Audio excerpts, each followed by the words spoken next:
Hello met, आप celluloid paradise में हैं और वीडियो में आगे बढ़ने से पहले आपके लिए एक स्पॉइलर अलर्ट है। आपको आगे वीडियो में स्पॉयलर्स मिल सकते हैं। आदि पुरुष 16 जून को रिलीज होगी। मैंने पिछले वीडियो में कहा था कि द फ्लैश के साथ रिलीज हो रही है आदि पुरुष, लेकिन द फ्लैश एक दिन पहले इंडिया में रिलीज की जाएगी। द फ्लैश 15 जून को आएगी और आदि पुरुष आ रही है 16 जून को। सबसे पहले और सबसे इम्पोर्टेंट बात मैं आपको ये कहना चाहूंगा कि हम भारतीय के लिए रामायण सिर्फ एक ही था, है और रहेगा, और वो है रामानंद सागर जी की टीवी सीरियल रामायण जो हमने टेलीविजन में देखा है। वो हमारे दिल में बसा हुआ है। वो रामायण कभी भी, मुझे लगता है कभी भी, जब तक ये दुनिया है, रिप्लेस नहीं हो सकती। रामानंद सागर जी ने रामायण में जिस तरह से हमारे महागाथा को एग्जीक्यूट किया था, उस लेवल को उसके बाद कोई और प्रोडक्शन छू भी नहीं पाई है, और मुझे नहीं लगता कि आदि पुरुष भी उस मकाम को हासिल कर पाएगी। और डायरेक्टर ओम राउत एक्चुअली आदि पुरुष को एक अलग एंगल से ही लेकर आ रहे हैं हमारे सामने, और ये ठीक भी है। उन्होंने रामायण को हूबहू हमारे सामने लाने की कोशिश नहीं की है, उन्होंने अपना खुद का एक टच दिया है, और मैं ये उम्मीद करूंगा कि उनका ये विजन किसी के भी फीलिंग्स को हर्ट ना करे, किसी की भी भावनाओं को ठेस ना पहुंचे। दूरदर्शन के टीवी सीरियल रामायण में प्रभु श्री राम के रूप में थे अरुण गोविल जी। उनका जो अभिनय था, उनका पूरा पर्सनैलिटी, वो उस किरदार को दिल से निभा रहे थे, और ऐसा लगता था कि सच में हमारे सामने प्रभु श्री राम है। बहुत लोग तो जब भी उनसे मिलते थे उनका पैर छू लेते थे, उन्हें भगवान की तरह ही मानते थे। वो एक अलग मैजिक है, वो एक अलग पैराडाइज है जो कभी भी रिक्रिएट नहीं हो सकता। और सिर्फ अरुण गोविल जी ही नहीं, पूरी टीम और जितने भी एक्टर एक्ट्रेसेस थे, पूरी टीम ने दिल से रामायण में काम किया था, और वो हम ऑडियंस के दिल में बसे हुए हैं और दुनिया के आखिर तक बसे रहेंगे। सो अब रामानंद सागर जी की एपिक रामायण और आदि पुरुष की तुलना बिल्कुल भी ना करें, दोनों की कंपैरिजन नहीं हो सकती। आदि पुरुष को हम एक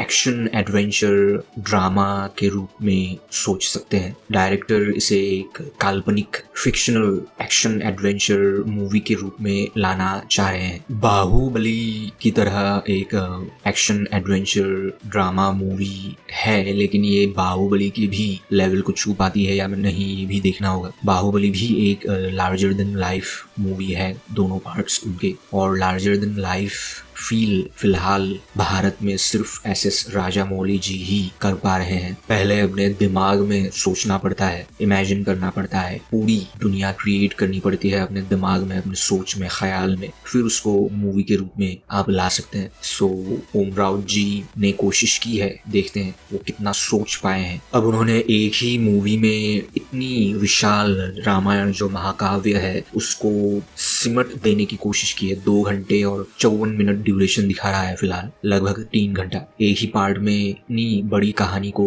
पेश करना बहुत मुश्किल है। कम से कम 2 पार्ट्स तो बनने चाहिए थे। नाम उन्होंने डिफरेंट रखा है, ऑल्टरनेट जो नेम्स हैं वो उन्होंने यूज किए हैं। प्रभास, उनको मूवी में प्रभु श्री राम नहीं कहा जाएगा, उन्हें अयोध्या का राजकुमार राघव कहा जाएगा। ठीक उसी तरह से कृति सेनन माँ सीता नहीं है, उनका नाम जानकी है। सनी सिंह लक्ष्मण के रूप में है, उनका नाम शायद चेंज नहीं हुआ है, लक्ष्मण ही है। वत्सल सेठ इंद्रजीत है, यानी कि रावण के बेटे मेघनाद के रूप में वो है। बजरंग बली हनुमान जी के किरदार को निभा रहे हैं देवदत्त नागे, जिनको भी मूवी में हनुमान नहीं कहा गया है, बजरंग कहा गया है। और बजरंग के लुक को लेकर काफी कंट्रोवर्सी हुई थी और शायद आगे भी होगी, क्योंकि उनकी दाढ़ी रखी गई है, और शायद ही ऐसा कोई भारतीय युवा या फिर भारत के बाहर भी ऐसा होगा जो हनुमान जी को नहीं जानता हो। ब्लैक पैंथर 1 में भी हनुमान जी का नाम लिया गया था, लेकिन डबिंग में उसको हटा दिया गया है, लेकिन ओरिजिनल मूवी में हनुमान जी का नाम लिया था अम्बाकू ने। तो हनुमान जी बहुत प्रिय है हम सबके, तो यहाँ पे उनको हनुमान नहीं कहा गया है, बजरंग कहा गया है, और उनका लुक चेंज किया गया है। रामायण में हनुमान जी का बहुत ही बड़ा योगदान था, और जब भी रामायण को याद किया जाता है या फिर रामायण की चर्चा होती है, तब हनुमान जी को बिना सोचे रामायण संपूर्ण हो ही नहीं सकता। प्रभु श्री राम के चेहरे पर जो एक शांत भाव रहता है, वो हमेशा शांत रहते हैं, वो गुस्सैल नहीं है। लेकिन प्रभास का राघव वो थोड़ा सा एग्रेसिव लग रहे हैं मुझे ट्रेलर में। उनके चेहरे पर एक एग्रेशन दिख रहा है, वो थोड़े से गुस्से में है। ये भी थोड़ा सा अलग एक एंगल है डायरेक्टर का। मूवी का बजट कहा जा रहा है 700 करोड़, 700 करोड़ में बनी है मूवी, जो ट्रेलर में उसका रिजल्ट बिल्कुल भी नहीं दिख रहा है। 700 करोड़ रुपए उन्होंने कहाँ खर्च किया है समझ में नहीं आ रहा है। विजुअल्स अभी भी एक्साइटमेंट नहीं दे रही है, अच्छे नहीं लग रहे हैं। मूवी प्रोड्यूस कर रही है टीसीज और रेट्रो फाइल्स, डिस्ट्रीब्यूट करेगी हिंदी में AA फिल्म्स और तेलुगु में UV क्रिएशंस। सिनेमेटोग्राफी है कार्तिक पलानी की। मूवी एडिट की है अपूर्व मोटीवाले, सहाय और आशीष मात्रे ने। म्यूजिक है संचित और अंकित बल्हारा की और गाने हैं अजय अतुल के। डायरेक्शन के साथ मूवी की कहानी और स्क्रीन प्ले ओम राउत ने ही लिखा है। डायलॉग्स लिखे हैं मनोज मुंडाशिर ने। जो एक्शन सीक्वेंसेस हैं वो भी थोड़े से ज्यादा एग्रेसिव लग रहे हैं। हैंड टू हैंड कॉम्बैट जैसे